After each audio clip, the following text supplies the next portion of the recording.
Hello, hello. Hello, everybody. My name is D-Lo. I'm from the Stuff of Legend, as you already know. I have a video for you guys. It is a movie review, sort of. I wanted to talk with you guys specifically, not about the entire movie, but about the things that I thought were specifically notably good, things that were notably bad, and things that I think are just simply misunderstood right now. I'm seeing a lot of talk out there on the internet, and I think a lot of it comes from a position of assumption, maybe even confirmation bias. We're going to talk a little bit about that, but I wanted to get into some of that with you guys. So let's just go ahead and see if we can switch the screens. Before we do that, I wanted to give you guys, let me see if I can find this. All right.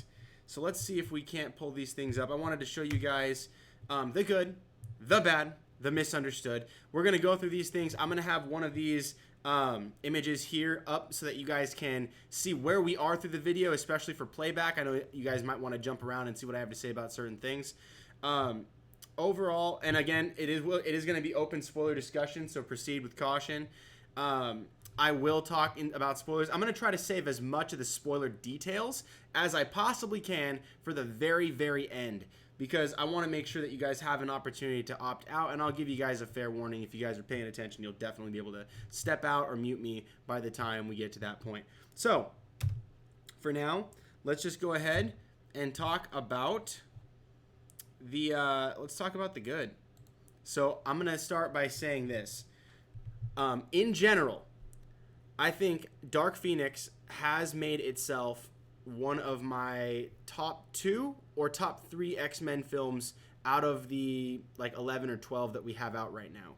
I really liked Dark Phoenix, and I'll get into some of the reasons why, but I'm going to try to keep this one as general as I can until the end. That way you guys don't run into those spoilers. All right, so first up, on the good, I really appreciated that they involved the cosmic end of the Dark Phoenix story. Now, they did have to create some adaptations. I think there must have been something going on in the background as to why they couldn't use like the Shi'ar or other space entities, races, alien races, that kind of stuff.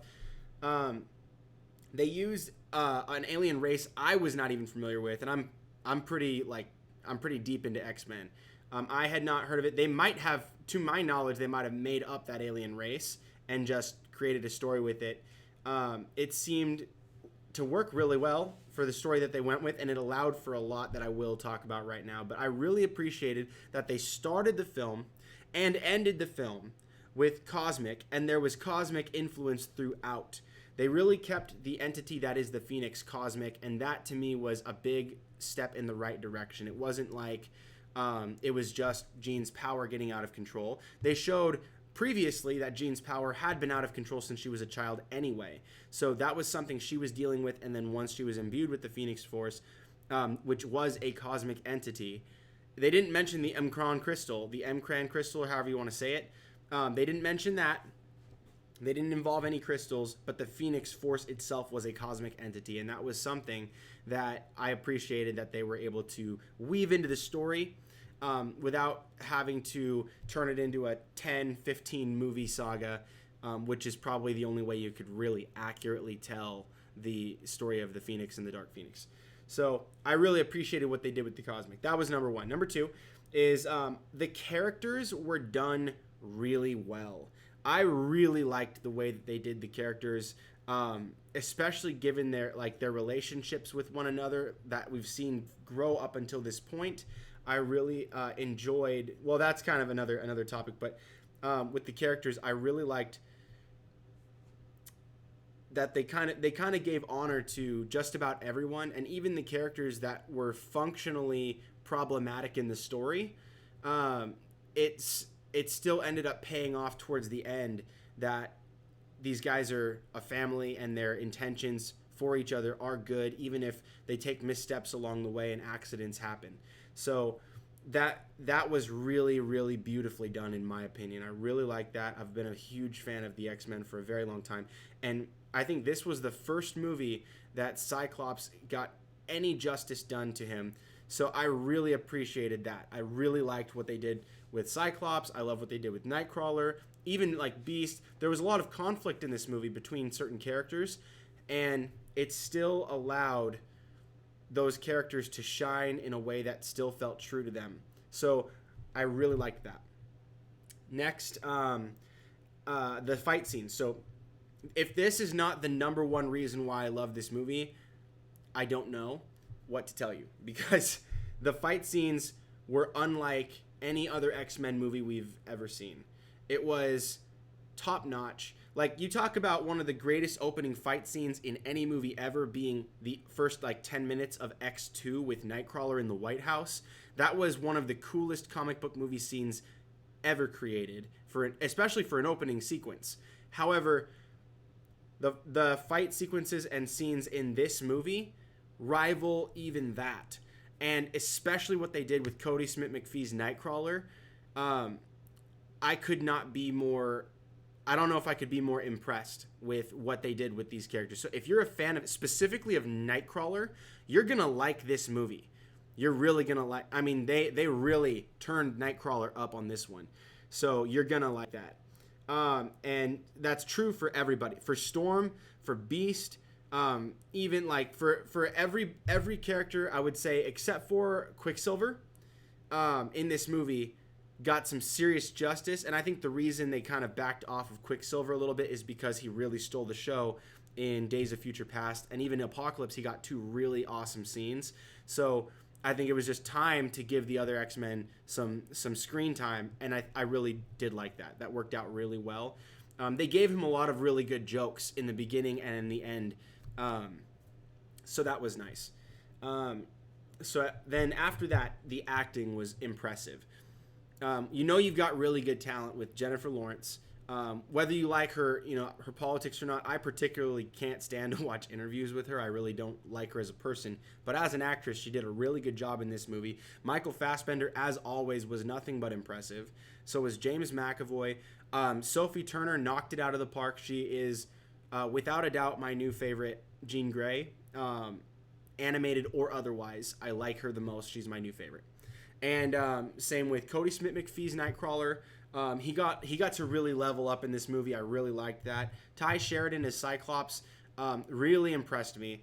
I didn't like him at first when they first picked him as an actor, and we saw him on screen the first time because he kind of seemed a little bit like whiny, and it's not his fault. It was just how they wrote the character because he comes in and his brother's gone.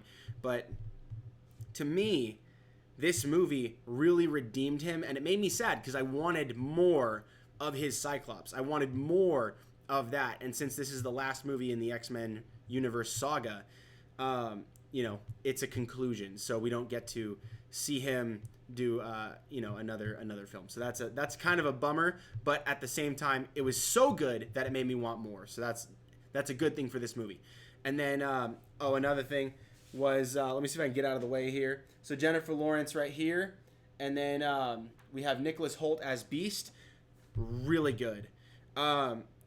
Those two specifically together, they had at points some of the movie on their shoulders, as far as like the primary storyline, like carrying the story, and that worked really, really well. I'm not even exaggerating when I'm saying really well over and over and over. It's because I'm trying to not say words like amazing unless it's really over the top. But at the same time, this movie seriously impressed me. I think it might be, and I could be very, I could have a different opinion than you guys, of course. I want to hear from you guys in the comments.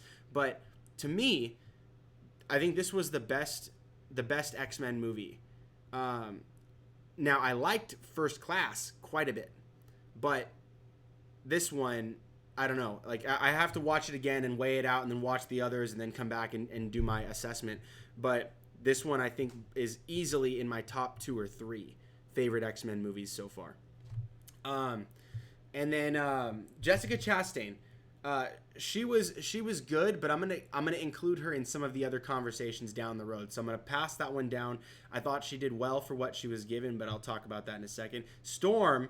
I'm forgetting the name of the actress, unfortunately, who plays her, but that was really good. She did a great job. I really liked what they did with her, and they did not hold back. They really made her like the weather witch, the goddess of basically thunder. She's basically like female Thor in this movie. Like, she's incredible, and I loved every second that she was fighting on screen. It was just a wonderland. Same with Magneto. Same with Michael Fassbender's Magneto. Like, you know how in a sometimes in a movie you'll be watching and it's like this character is like supposed to be all powerful. For instance, like some of the original X-Men movies, you'll be watching and then someone will get like hit over the head with a brick or something, and you're just like, look, if they're this strong, why didn't they just do this, this, or this? And then you leave the movie thinking, man, if I had those powers, I wouldn't have gotten knocked out there. I would have beaten all those guys, or it would have been so easy. In this movie, literally everyone lives up to that potential. And it's amazing how they can push the story forward without making it boring, while still showing that these mutant powers are nothing to joke about. And these guys have been training, learning how to use their powers in 150 different ways each. And they don't hold back. This movie is a no holding back movie, and it was really fun to watch. The fight sequences and everything, just amazing. Acting, super impressive. I was all about everybody in this movie except for a couple people. So before I get to that, I'm gonna keep moving with the things that I thought were good, just like right over here. So costumes, I really did like that. You can see clearly they have like the yellow and blue. I'm trying to get out of the way here for you guys. But like Cody Smith McPhee's Nightcrawler right here. Sorry, my camera's mirrored. But this guy, everyone had their suit for a time. And in the cutscene that everyone was freaking out about with Mystique, which I'll talk about at the end, she mentions the costumes and how Charles has been sending them out in these uniforms so that it can be like good press, good PR, so that humans won't be afraid of the mutants, because if you're wearing a uniform, it shows that you're civilized. It shows that you have a unity, a goal, a common mission or something like that. Like, you guys, you're basically someone that isn't just reckless or to be worried about, but if they're wearing uniforms, they're all dressed nice and they're standing up straight and everything, then they're trying to repair relations between humans and mutants, and that was the goal. It fits narratively, but it also was nice because they explained it. I thought it was really cool. I thought that was really nice. I love the costumes, yellow and blue. Bring that on. Bring more of that on. And if you want, you can spice up Nightcrawler. You know, when Marvel gets there, they already have their hands on the film rights again. When we get Nightcrawler in the MCU, you can go full black and red. You know, you can go classic. Let's get it on. These guys, I want to see like legit comic book costumes. But for this movie, they did a really, really good job weaving it into the story, giving it reason for the costumes, and then the costumes just look sick. Like, they just look sick. I loved it. So, best costumes in the entire X-Men franchise. No doubt. 100%.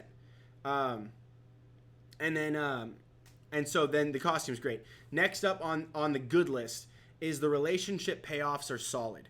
So I'll talk more in spoiler details towards the end of this, but there's some relationships that have been built up since First Class came out, and even, you know, like that they've alluded to since the very beginning, since the first X-Men movie. They kind of hint at some of those relationships a little bit, but they also allow the characters like Professor X and his First Class team, which now the only surviving members are Beast, Mystique, and Magneto. Technically, they're the only survivors left, but it shows those relationships and how strong they are, and how strong, you know, like when you have a close relationship with someone, it can get really intense. Kind of like that scene they showed us in that cutscene, that open cutscene where Mystique makes that comment about ex-women, which I will also talk about at the end.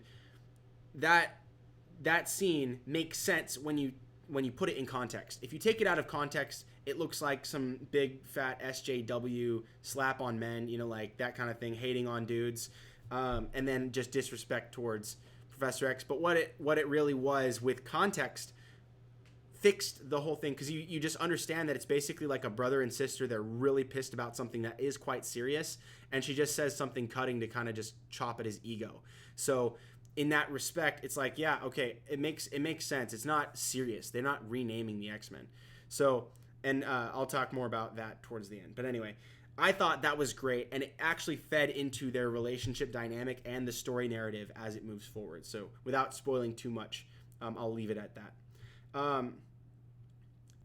CGI, 100% seamless. It was totally solid, gorgeous. It was stunning to look at.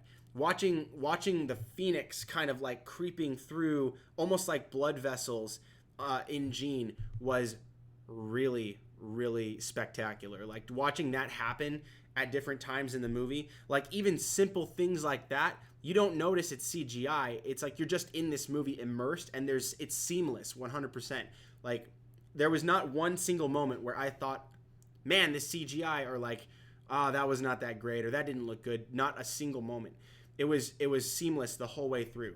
And then afterward, it wasn't even a thought till I was prepping this video. I was like, holy cow, that was CGI. You know, like you forget that it's CGI. And that's the goal of CGI, is to integrate computer generated images into live action. So that it worked really, really well. Now the story.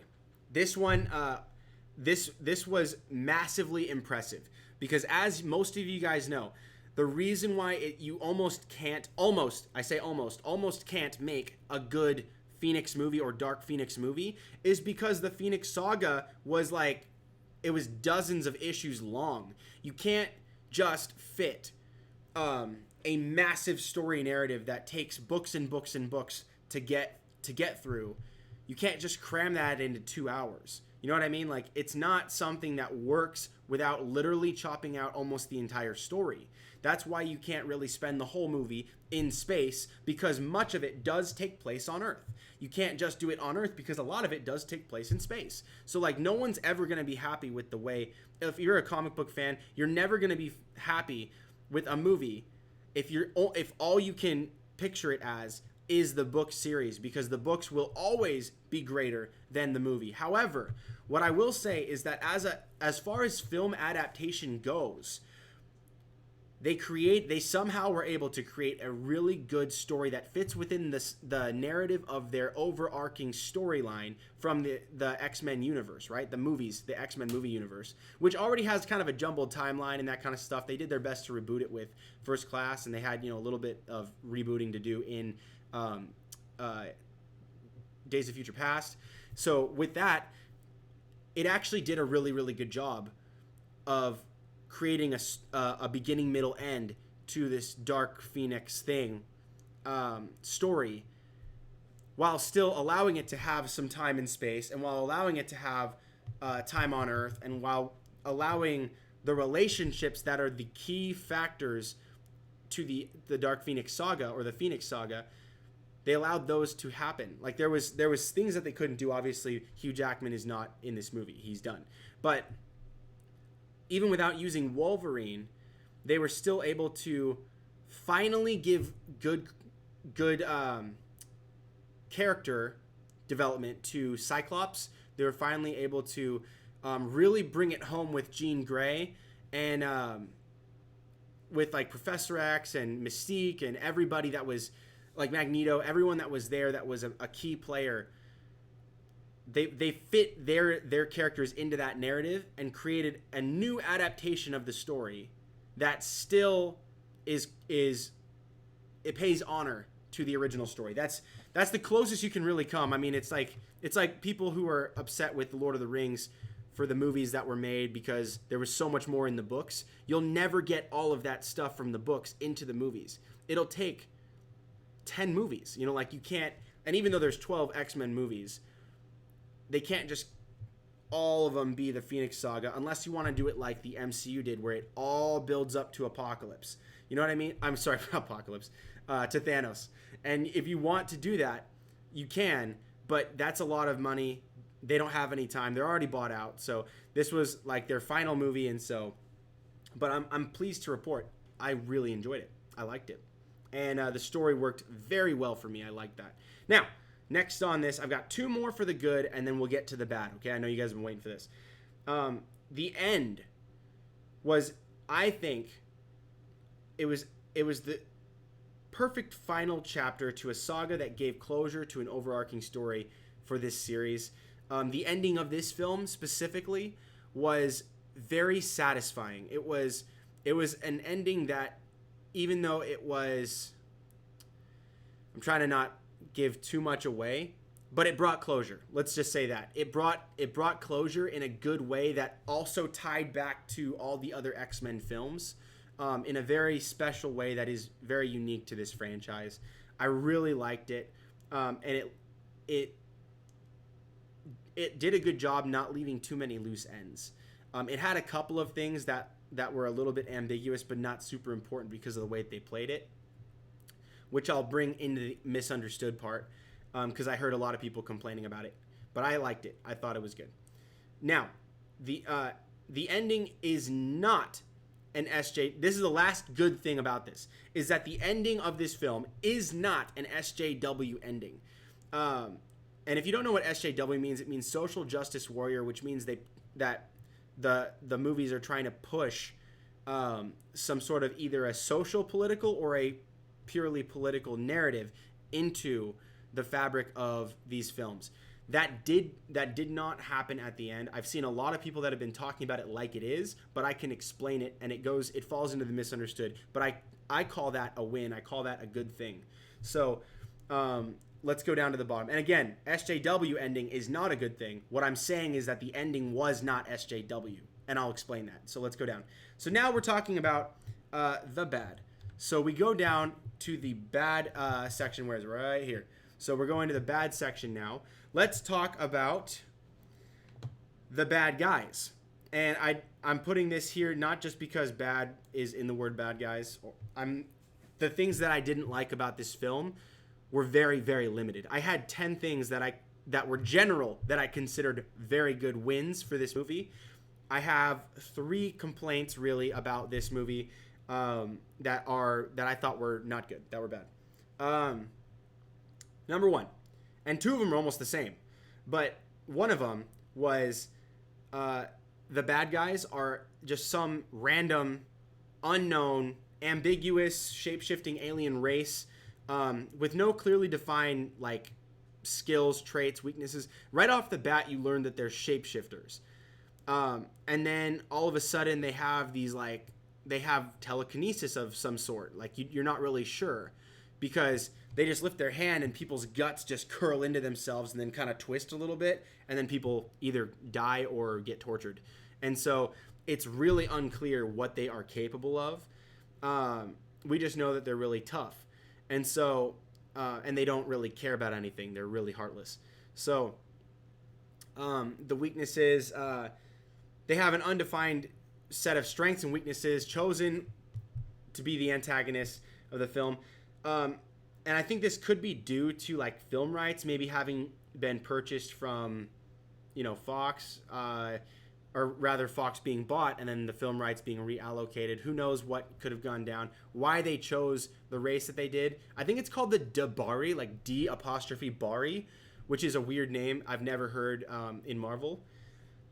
Could be ignorance. They very well could be real. I have no idea. And I thought they were going to go with like the Shi'ar and involve Lilandra, and that did not happen. Lilandra is not in this film. But they had Jessica Chastain, which I'll get to in a second. Now, I thought that not defining what the enemy is capable of was kind of a downfall. I mean, obviously, if you do go out and just say their ranking and their powers and stuff like that, it's kind of considered exposition, which is not usually looked very highly on by the critic community. But it actually would have probably helped a little bit to just know, hey, these guys are kind of like space mutants. They have telepathy, telekinesis. They can obviously read your mind. They can shapeshift. It's basically like a third of the X-Men's powers all wrapped into one. So, yeah, that's basically each of them. Now, if we had known that, it would have been a little bit less surprising when we started to see certain things. But I mean, it didn't really make that much of a difference. If we had known beforehand or as it goes, it would have been nice to know, which is why I consider it a bad thing, because it was literally you knew nothing about them. However, those guys needed to be that way because it made for one of the sickest fight scenes we've ever gotten for X-Men, and they were designed to basically be like super super almost indestructible cannon fodder. So that was kind of a wraparound good thing. It's a bad thing, but it was a wraparound good thing. So let's go to Jessica Chastain. Same exact complaint, because she's the reason why I'm complaining about her is because with the character being undefined, it was difficult to connect or like love or hate her character at all. So if you wanted to like hate her, you kind of almost didn't, and you almost couldn't, because it's just like, I still don't know like what she really wants. Or I mean, you kind of know, like, you get the gist that they're basically trying to terraform Earth into their old Earth using the Phoenix Force. They want to basically start their old homeworld here, which is a little generic, but I mean, it is kind of involved with like Phoenix. Phoenix is designed to like burn and destroy the world and then let it be rebuilt and reborn. So it's kind of in the same framework. So it's not like super off topic, but Jessica Chastain, little hard to connect with. I didn't really feel her performance was great. I didn't think her performance was even that good, really. It was okay. And I feel like almost any other lady could have done that role. It honestly did not have to be someone as talented as Jessica Chastain, because her character was like oatmeal. It was like bland white bread toast. You know, it was milk toast. It was nothing. So, except it was really powerful, which made for, again, really, really cool fight sequences and displays of power. So that was fun. I did like that. I liked what it brought forth. So her and her alien crew, and her name was stupid too. Her name was, and I'm saying this with the letter V. V as in Vanessa. Vuk. V-U-K. Vuk. That was her name. Which is like, that is a garbage name. That is the worst name I've ever heard. So that was kind of stupid. I didn't like that. And then number 3. I'm going to move on to number 3 because I don't want to keep ranting about the same exact thing. I thought the bad guys were like so generic, it hurt my feelings. But the end pays it off. So how they all get dealt with is one of the coolest, most amazing, most justified reasons for having cannon fodder like that I've ever seen. So it was cool. I loved it. After that, number 3, at the end, they kind of come around to the point that Jean Grey has been struggling with her serious, extreme emotions all of her life, and that has usually forced her powers to emerge and arise in a very chaotic and dangerous way. But that's because she didn't have any kind of control of her powers. She was always hiding from her emotions, and therefore she was hiding from what gave her strength. So at the end of this movie, she kind of states that it comes around to a point where she has to declare to basically herself and another person that she needs to stop running from her emotion, but it's her emotion that gives her strength. And once she embraces that, she embraces the Phoenix. And that was something, I'm not going to say which direction that goes in, but it is something that was really good, but I would have appreciated if they had shown a little bit more instead of just having her say the line. I mean, they built up to that, but there was kind of a gap where it was like her saying that thing, and it was kind of that in that bubble of a moment. Usually it's good to show, not tell these types of things. And they had kind of led into that, but it would have been nice if they had maybe sealed it a little bit more with just a little extra showing on that part, less talk, you know what I mean? So it was good. The building to that, I saw the context of that throughout, that they were kind of building into that. And some people online were complaining that that's like super on the nose, that a woman's strength is her emotions. No, I thought that was great. And I went with a couple friends. My friends thought it was awesome too. It was a really powerful thing, because a lot of people do that. They spend their whole lives running from, like their emotions. They not like, oh, you got to cry whenever, like a leaf drops or whatever, someone says something you don't like. It's like, if you have some real deep rooted issues, you need to face those things. You need to like recognize them. Don't just push it down and push it down and push it down, because that's harmful.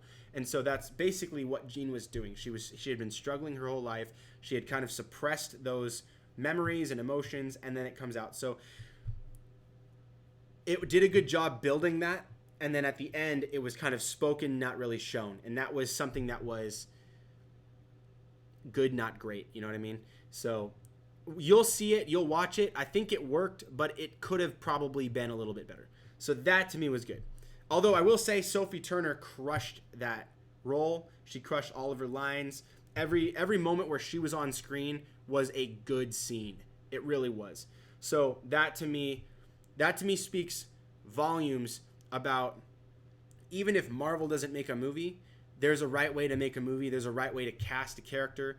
Like, for instance, I don't want to like harp on it, but this movie has been getting compared to Captain Marvel a lot because it's a female-led movie. And so I'll go out and just say I think this was the superior movie. I really do. I think that Dark Phoenix was a lot better than Captain. I liked Captain Marvel. I gave it a 7 out of 10. I think that Dark Phoenix is at least an 8 or an 8.5. I really do. So I'll leave that there for you guys. So that's the bad. So we've talked about the bad, and again, the bad isn't even all that bad because there's payoff. So that to me was okay. So let's go ahead and I'll show you guys the next slide right here. The misunderstood. So when we're talking about the misunderstood, couple things I wanted to point out. These are some of the things that I think is getting bad press on the internet right now because people are automatically presuming that it's going to be very SJW because there was a producer that had said something referencing that scene with calling it the X-Women. Women are always saving the men around here. You should call it the X-Women, that kind of thing. If that is the case, when you see the film, the context speaks for itself. If you've seen the whole franchise, like if you've seen all the X-Men films, and if you are a fan of the X-Men from the comics or you grew up on the X-Men, you already know some of the most powerful X-Men are women. You talk about Jean Grey, Storm, Emma Frost, Rogue, after of course she's put Captain Marvel in a coma, which I do actually hope that happens in the MCU. That'd be really funny. But and it would be really cool because everybody likes Rogue, and Captain Marvel's relatively new. So, well, new to the public, not to comic book fans. But that would be fun. But like a lot of the females do a lot of the heavy lifting in combat. Most of these women in X-Men are tanks. Like if you had a team of like if you're in a video game, some of these guys are like straight DPS. Nightcrawler would be like DPS. That's like damage per second. You're just going ham. Damage. Cyclops, damage. And then you have, like you've got your healers. I don't know who would be the healer on this one. Probably Professor X and Beast, even though Beast is also a tank. But you have people that are absolute tanks that can just be on the front line. No one can really hurt them, and they're pulling a lot of the aggression, and they could take a freaking heck of a beating. That would be basically every woman on the team. So, and no one's got a problem with that. No one who's a fan of the X-Men ever has a problem with that. We love these characters. We always have. And it's not like some, like male, female, whatever, like chauvinist or anti-feminist or feminist. It has no politics have to do with it. It's literally just these are freaking sick characters we all love. We love seeing them. Bring it on. And that's how it has always been. So things that I think are misunderstood. Let's start with number one. The line from the sneak peek scene with Mystique and Charles. I'm gonna read this because I wrote my notes out here. So I'm gonna reference these. I'm gonna be looking off to the side a little bit, but just bear with me. So the line from the sneak peek scene with Mystique and Charles, Professor X, fighting, where she says, the women are always saving the men around here. You should change the name to X-Women. In context, this is not some SJW agenda push. Although it sure seems that way. It was two lifelong friends that basically were brother and sister having a heated argument over the morality of prioritizing helping people that actually hate them versus prioritizing the safety of your own people. So they were put into positions where Professor X is trying to unite humans and mutants. Humans hate mutants. They always have, and his goal is that they won't always hate mutants. So he wants to try to bring them together so they can live peacefully together. But what he has to do is he has to put them in these really sick, awesome costumes, the blue and yellow, and make them look really nice, make sure that they're doing like community service, helping save people, rescuing kittens and all that stuff. Not really, but you know what I mean. And figuratively. Like they're serving the public without getting anything in return except for good PR. So they need to look really good so that people don't automatically hate mutants out of the gate, and they're doing a pretty good job of it. But in the opening sequence, they already showed this clip, so people are already making videos about it and everything. But the scene where they go into space and then the Phoenix Force, it collides with Jean and that whole accident. The whole time, Mystique was saying, Charles, I don't think we should take this mission. Charles, I don't think this is a good idea. Charles, this is very dangerous. We've never done anything like this. I don't think the kids are ready. He says they're not kids. And then they go into space, and what happens is they got everyone out except for one guy, and there was 30 seconds left on the clock before the Phoenix Force, which they thought was a cosmic, solar flare, hit the ship. There was only 30 seconds left, and they forgot one person. Mystique said, we're not going to make it, we need to go. And Charles said, no, we need to go back in there. So this is a bit of a spoiler, guys, but you guys already have seen it if you've seen that opening clip. Charles basically tells them, you've got 30 seconds, go get him, make it happen. And they run out of time. And it's too late. The Phoenix Force hits the ship, but Jean redirects it all and absorbs it, and it knocks her out. Everyone thinks she's dead for a second. Nightcrawler goes and gets her body. It's just floating there. But then she wakes up. She's got the fire in her eyes, and she's like, I think I'm okay. It's like she's alive. She's okay, but she's still like exhausted to no end. And so they get home. Everyone's celebrating their return. Wow. And then it's like Charles is like, hey, Jean, you gave us quite a scare. Hank, check her out in the med bay. Just give her a quick one over. And then him and Mystique kind of get into that heated argument where it's like, listen, why are we doing this? Why are we sending these kids out? They're not ready. And he says they're not kids. We can do this. And then basically Charles's dream is starting to come true where humans and mutants can live together peacefully. But it's at the risk, at the cost of their own people, their own students, kids that they've been raising at this school that are like family to them, that are family to them. And one of them almost died because Charles took this mission that was way outside of their league. But Mystique is calling him on it, listen, Charles, they're not we can't be doing this. We can't put them on the line. And then they get into that conversation where he's like, we've been making so much progress. And then she starts getting really upset. That's when she says the famous line, when was, I don't remember the last time it was your neck on the line or you were in danger. It's always the women saving the men. What she means by that is she has been going out in the field every time with the team, and he's been back there shaking hands with the president. That's his role. That's his job. But of course she's going to have that frustration. That's a normal thing that would probably actually happen. So, yeah. It's not SJW. I think that's almost the closest thing to real world. And when she says you should change the name to X-Women, she's being snarky. They don't change the name to the X-Women. That is stupid. And it's stupid because men doesn't mean males. Men means mankind. X-Men refers to mankind that carry the X gene. So that's what that means. So when you say change it to X-Women, that would be the dumbest thing ever because there's men on the team. Women doesn't denote that there are men on the team. Men, if you say X-Men, that means it could be men or women. So if you said X-males, that's another thing. But men has always been a connotation for mankind given that context. And with the context, it's talking about the team. So she's just making a snarky point to try to chop at his ego. And it worked. It was a really good scene, and it was really powerful in the movie. So it's not an SJW push. It might be an SJW joke if you tell it out of context. If you show that clip, I think it was stupid of them to show that clip out of context. They should never have shown that clip. That was the dumbest thing they ever could have done.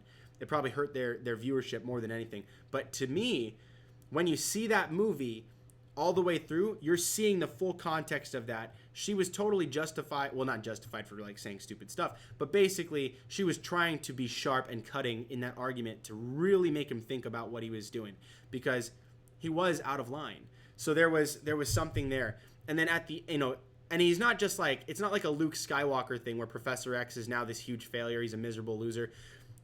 He has some come around. He put all the X-Men together. He's still Professor X. It's not the same thing as like The Last Jedi, where they take your favorite character and just take a huge dump all over him the whole time.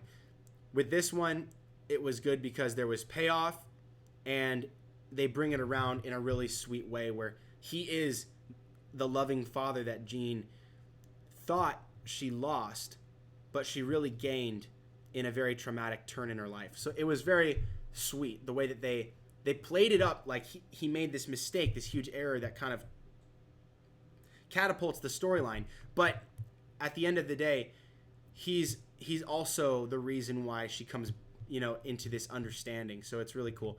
I don't want to give so much away that you guys don't get to enjoy the movie. I know this is spoilers, open spoilers, but I still want to be a little bit withheld because I don't want to. I want you guys to see it. I don't want you to feel like you saw it. You know what I mean? So, because that's the worst. If you feel like you saw a movie so you don't go see it, unless the movie sucks, that's the worst. But this one doesn't suck. So then the misunderstood. So I showed that. So now there's another thing. So this is something that I think people have been taking out of context as well, is that if you haven't heard, this one's a big spoiler for the end, okay? So if you don't want spoilers, you might want to dip out right now. I'll try to just keep it as short as I can. But at the end, spoilers in 3, 2, 1. Hope you muted me. Jean Grey she dies. Jean Grey kills herself. She kills herself to protect everybody else, and in doing so, she takes out the bad guys and Jessica Chastain's character, the main bad guy. So she's able to do that while fully giving herself to the Phoenix Force, in control, while making that decision to sacrifice herself to save the X-Men. This was a beautiful moment. It was an excellent scene, and at the end, it shows that they have renamed the Professor X, the Professor X's School for Gifted Youngsters, or the Xavier Institute for Gifted Youngsters. They renamed that to the Jean Grey School for Higher Learning. And they do this because she was a martyr for their cause. She proved that she was there to defend the world, but she was also there to be there for her family who loved her, specifically Professor X and also Cyclops. But there was also... they did it after Charles Xavier retires. So this is something that's important in the story as well. Charles retires and gives the school over to Hank, who then decides to name the school after Jean Grey, which was Professor X's first student. She was the first X-Men, and she was basically the reason why he fell in love with helping people. He's already helping people, but she was the first child that he took in, mentored, and helped get to a stable condition. That was something that was very important, and that helped guide him to be like, yeah, this is something I want to do. So the Jean Grey School for Higher Learning it's like a tribute or an honor to her, not only for what she did for them, but what she meant to them. So that was really cool. And a lot of people are forgetting this. That happened in the comics. So the X-Mansion has been known as a lot of different things. Lots of different things. But there was a run of the comics where the Jean Grey School for Higher Learning was created, and it was created by Wolverine. Wolverine, after I think Charles Xavier was either, I can't remember if he was dead or something, but basically Wolverine was commissioned to rebuild the X-Mansion, and he rebuilt the school, reestablished the school, and called it the Jean Grey School for Higher Learning, and put Beast in control. So Beast was then set to, help rebuild, but also to take over the school and continue the education for young mutants as well. So they actually do this in the movie. Beast takes over the Institute after Charles steps down, which is fitting because he's been there since the beginning of the Institute. He knows how to run the thing, while Charles is off probably shaking hands with, the president and big generals and press and that kind of stuff. Who's running the school? It's Hank. So Hank taking over the school is the most fitting if Charles is going to retire, and that's what he did. So he willfully retired.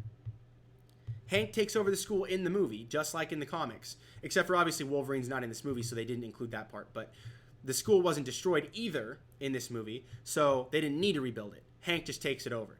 And they rename it the Jean Grey School for Higher Learning, just like they had done in that comic run when Beast took over the school. It's very beautiful how that happens, especially once you see the film. I'm not going to get into all the spoilers, but Beast and Jean Grey kind of had a falling out, and then by the end of it, they kind of come back together, and it's beautiful that when Beast takes over, they tribute the school entirely to Jean Grey as a member of their family, and just the understanding and there's a level of forgiveness there. But it's really cool. I really liked that. It was touching. It was touching for me that they would do that, and it didn't feel at all like a push, like women are better than men, Jean Grey's better than Professor X. It was none of that. It was completely sentimental, and that to me is like, it's really easy to take this stuff out of context. And when you take it out of context, it can fit the SJW narrative. Believe me, I have my gripes with, for instance, The Last Jedi, which is unapologetically feminist. Very, very, very much so, to the degree that it's man-hating feminism, not just women empowerment. There's a difference. And so I'm all for women empowerment, but I am not for crapping on men just to make women look good if they're not good. So this is not that.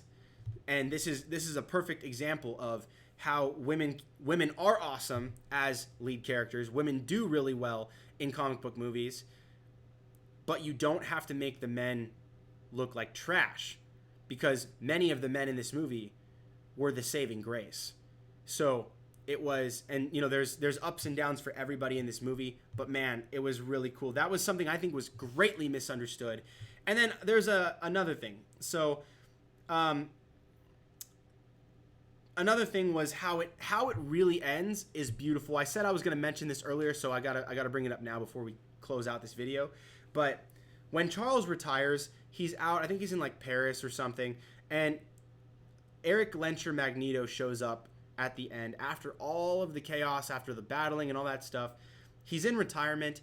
Eric Lencher shows up and just sees Professor X just sitting there at a restaurant in the daytime at like some outdoor cafe, and he says Charles, and he's like, Eric, what are you doing here? And then he gets into basically how a long time ago, meaning in First Class, you offered me a home. I wanted to do the same for you. This brings up something that is ambiguously, not specifically mentioned to be, but we believe to be, Genosha. So this makes it seem like, given the context of the film, he was already kind of trying to start kind of a Genosha, but not an island. It was on some sort of a reservation that the government gave him. They gave him a plot of land to raise some mutants and just be on their own. Kind of like Third World, like they were just farming and stuff. It almost looked like The Walking Dead, like they're trying to do all their own living, farming, washing their dishes outdoors and stuff like that. It was very, very much like that. They're living in wreckage. But now Magneto's coming to Professor X saying, I have a home for you because you gave a home to me a long time ago. And Professor X at first is starting to deny it, but then he whips out a chessboard. And then the chessboard is reminiscent of like every single X-Men film going back to the first X-Men, where Professor X and Magneto, even though they're like best friends and greatest enemies, but best friends still, they would always make time to kind of come together and discuss their disagreements and just enjoy a battle of chess because they were friends. And so now that Professor X has gone into retirement and Magneto's starting to create a world for himself apart from humans on Genosha, which we presume. It's not mentioned as Genosha, but he says he has a home for him and it'll be a safe place. So that is essentially either Genosha or like Asteroid M, but I doubt it's Asteroid M. And so Professor X doesn't explicitly accept the invitation to join him on Genosha, but he does accept the invitation to play chess.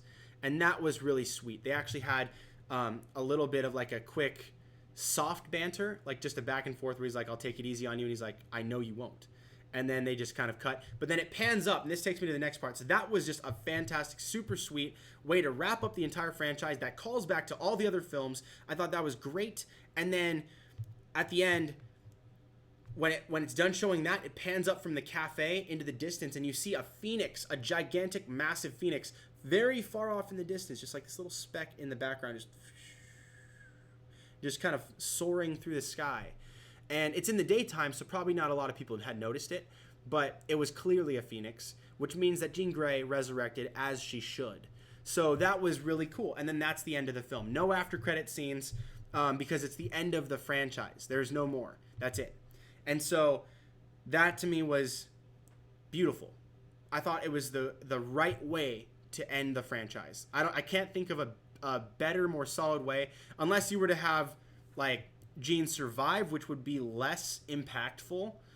But if she were to survive and then her and Cyclops got like engaged or something, that would be kind of sweet. But even this, I think, is better than that happening, because Jean dying was so critical to how the story moves forward and how they're all able to reconcile with one another, that they are still a family despite their disagreements. So that to me was amazing. I genuinely loved this film. And I think you might too if you give it a chance. I know almost nobody is going to see this film, which I think is a dirty, rotten shame. It might be one of the best in the franchise. Seriously. In my opinion, I know a lot of you guys might disagree with me, but please let me know in the comments what it is that you disagree with me about, because if you guys saw the good, if you saw the bad, if you saw the misunderstood, I know you have your own opinions. I want to hear from you, because I want to have this discussion just like Charles Xavier and Professor X. I'm sorry, just like Professor X and Magneto. See how I get my brain all fried? But I want to hear from you guys. So tell me what you guys thought about this movie if you've seen it. If you haven't seen it, let me know why you're not seeing it. And if you guys have those conversations with me, maybe I might be able to. I'm not just trying to change your mind, but I want to understand you too. So talk to me. Let me know what it is you guys think. And honestly, did I help explain why I'm almost 100% positive this was not an SJW message? It didn't, in context, none of it seemed SJW. None of it was dumping on men. It was just the mistakes of a singular dude and the redemptive qualities thereof that come after the fact. And it was just beautiful. I thought the whole thing was beautiful. So, and it's a love letter to every X-Men fan. Seriously, it is. So, that is all I have to say. Anyways, I'm going to go ahead and cut this video off because I think it's getting pretty far. I don't want to have to stick around for the entire hour, but, you know, if you guys did, I really appreciate it, and I hope you guys enjoy. So, go see that film. Maybe tweet the actors, let them know what you thought about their performances. If it's good, you know. If it's not, if you got nothing nice to say, maybe don't say anything at all, because what would your mother want you to do? So, anyway, thank you guys so much for watching this video. If you guys like this video, make sure to smash that like button. Also, please subscribe. That really helps me out. I greatly appreciate that. Do me a favor, turn on the notifications so you can be alerted right away when I go live next time. That way you guys can hit me up in the chat and we can have a conversation about this stuff actively live. That way you can be a part of the stuff of legend. So anyways, thank you guys for sticking around for this very long video. You guys stay tuned for more right here on the stuff of legend.